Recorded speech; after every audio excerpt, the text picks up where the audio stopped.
তাৰমানে লখিমপুৰ ডিষ্ট্ৰিক্ট প্ৰশিক্ষণ এইটো হ'ল যে মহিলাসকলেই ইমান দিনে পুৰুষসকলে কাম কৰে মিস্ত্ৰী কাম, এতিয়া আমাৰ মহিলাসকলকো আমাৰ যিটো প্ৰধানমন্ত্ৰী আৱাস যোজনা আছে, য'ত মানে মহিলাৰ ৰেজিষ্ট্ৰেশ্যন নামত ৰেজিষ্ট্ৰেশ্যন কৰা আছে আৰু মহিলাসকলকে প্ৰশিক্ষণ দিয়া আছে।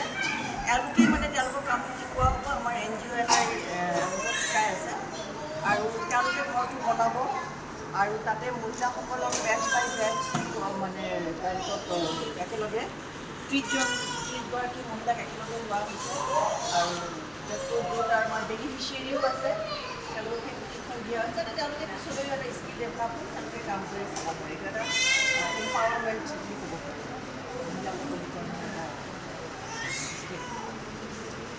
কিমানগৰাকী মহিলা আছে?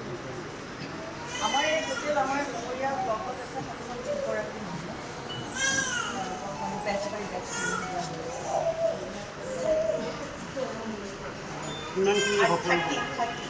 কিমানখিনি সফল হ'ব পাৰে? 100%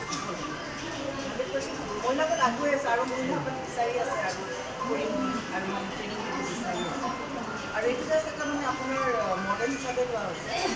গতিকে আমি বৰ্তমানে 5টা ডিগ্ৰীত আমাৰ আৰম্ভ হ'ল আমাৰ ব্লকৰ ভিতৰত আৰু মহিলাসকলে যেতিয়া আগবাঢ়ি আহে আৰু টাৰ্গেট বেচ একেলগে সকলোকে দিয়া নহয়, কাৰণ ট্ৰেইনাৰো যথেষ্ট থাকিব লাগিব।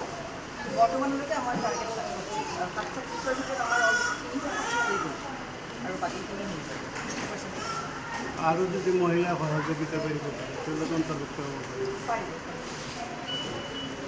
বাকী মহিলাসকলে কি কৰিব, কি আহ্বান? তেওঁলোকে আগবাঢ়ি আহে। মই সেইটোৱে কৈছোঁ যে এতিয়া আমি এনেই মহিলাসকলে ঘৰৰ সকলোবোৰ কাম কৰে, খেতিৰ কামো কৰে। এতিয়া মিস্ত্ৰী কাম সাধাৰণতে বুজিলে আমি ঘৰ যিটো চিমেণ্ট বালিৰ কাম পুৰুষসকলে কৰে, এতিয়া মহিলাসকলে